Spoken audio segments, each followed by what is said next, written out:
আসসালামু আলাইকুম ভাইয়া। ওয়ালাইকুম আসসালাম। অনেক মানুষ কনফিউজ থাকে তারা কি ভিসা টাইপে আবেদন করবে? স্টুডেন্ট, বিজনেস নাকি ট্যুরিস্ট? এই ব্যাপারটা একটু ক্লিয়ার করবেন প্লিজ। যদি এমন হয় আপনি ভ্রমণ ভিসায় বিদেশে যেতে চান, আপনি একজন ট্যুরিস্ট, সেক্ষেত্রে আপনার জন্য হচ্ছে ট্যুরিস্ট ভিসা। যদি এমন হয় যে আপনি কোনো ওয়ার্ক অ্যাক্টিভিটিস এর সাথে নিজেকে সংযুক্ত করবেন, সেটা হতে পারে বিজনেস রিলেটেড অ্যাক্টিভিটিস বা কাজ করা, সেক্ষেত্রে হচ্ছে আপনার জন্য বিজনেস বা ওয়ার্ক ভিসার জন্য আবেদন করবেন। আর যদি এমন হয় যে আপনি কোনো কোর্স এনরোল করবেন, পড়াশোনা করতে বিদেশে যেতে চান, সেক্ষেত্রে আপনার জন্য হচ্ছে স্টুডেন্ট ভিসা। প্রত্যেকটা ভিসার আলাদা আলাদা উদ্দেশ্য রয়েছে এবং সুবিধা ও অসুবিধা রয়েছে।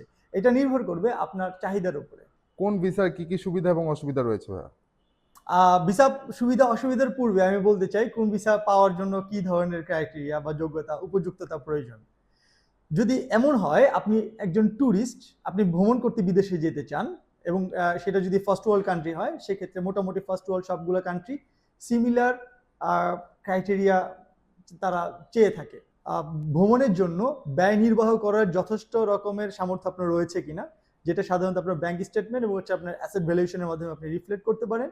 এরপর হচ্ছে আপনি ভ্রমণ করে আবার ফেরত আসবেন কিনা, যেটাকে কান্ট্রিটাই বলা হয়, আপনার একটা স্টেবল আর্নিং সোর্স, আপনার জব পজিশন, এবং হচ্ছে আপনার বাংলাদেশের সাথে অন্যান্য যেই অ্যাক্টিভিটিসগুলো রয়েছে সেগুলা সাথে আপনার বন্ধন এবং আপনার পরিবার, এই বিষয়গুলোকে আমলে নিয়ে থাকে সাধারণত ট্যুরিস্ট ভিসা ইস্যু করার ক্ষেত্রে।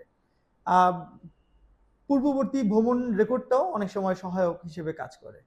আর যদি আপনি ওয়ার্ক ভিসার জন্য আবেদন করতে চান, একটা কোম্পানির সাথে আপনার এগ্রিমেন্ট হতে হবে, তাদের ইনভাইটেশন লাগবে, মানে অফার লেটার লাগবে, জব অফার লেটার, এবং হচ্ছে আপনার সপক্ষে ওই সংশ্লিষ্ট কান্ট্রিতে আপনার যে এমপ্লয়ার, সে একটা অনুমোদন নিয়ে থাকবে, যেটাকে আমরা ওয়ার্ক পারমিট বলি, এবং হচ্ছে ক্ষেত্রভেদে আরো অন্যান্য ডকুমেন্টস চেয়ে থাকে এম্বাসি। এগুলো হচ্ছে আপনার ওয়ার্ক ভিসার জন্য। আর স্টুডেন্ট ভিসা অবটেইন করার জন্য আপনাকে ইউনিভার্সিটির অফার লেটার এবং হচ্ছে আপনার যে কোর্স আপনি এনরোল করেছেন সেই কোর্স রিলেটেড কোর্স ফি, সেটা যদি প্রিপেইড হয়ে থাকে তাহলে পেমেন্টের রসিদ সহ আনুষঙ্গিক ডকুমেন্ট সংযুক্ত করে ভিসার আবেদন করতে হয়। এবং এবার আসি আছে সুবিধা অসুবিধার কথা। যদি আপনি ট্যুরিস্ট হন, সেক্ষেত্রে ট্যুরিস্ট ভিসা আবেদন করা বা আপনি ঘুরতে যেতে চান, ট্যুরিস্ট ভিসা আবেদন করা আপনার জন্য হচ্ছে সবচেয়ে কনভিনিয়েন্ট, এটা অনেক দ্রুত হয় এবং হচ্ছে কম ব্যয়বহুল। আর ওয়ার্ক ভিসাটা একটু ব্যয়বহুল এবং সময় সাপেক্ষ। তবে এটা আপনার উদ্দেশ্য যদি কাজ করা হয় সে দেশে, যে লম্বা সময় থাকা এবং কাজ করা, ওয়ার্ক অ্যাক্টিভিটিসের সাথে নিজেকে সংযুক্ত করা, তাহলে হচ্ছে আপনার জন্য ওয়ার্ক ভিসা। আর যদি এমন হয় যে আপনি পড়াশোনাও করতে চান, পাশাপাশি আয়ও করতে চান, সেই ক্ষেত্রে আপনি যদি স্টুডেন্ট হন, আপনি স্টুডেন্ট ভিসা আবেদন করে যেতে পারেন।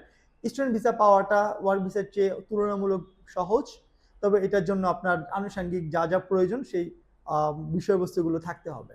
আপনাকে স্টুডেন্ট হতে হবে, আপনার একাডেমিক ব্যাকগ্রাউন্ড থাকতে হবে, এবং হচ্ছে আপনি স্টুডেন্ট ভিসায় যে ওয়ার্ক অ্যাক্টিভিটিসের সাথেও কানেক্ট হতে পারবেন, মানে হচ্ছে আপনি স্বল্প মেয়াদী কাজও করতে পারবেন, সপ্তাহে 20 ঘন্টা বা এই ধরনের কিছু একটা।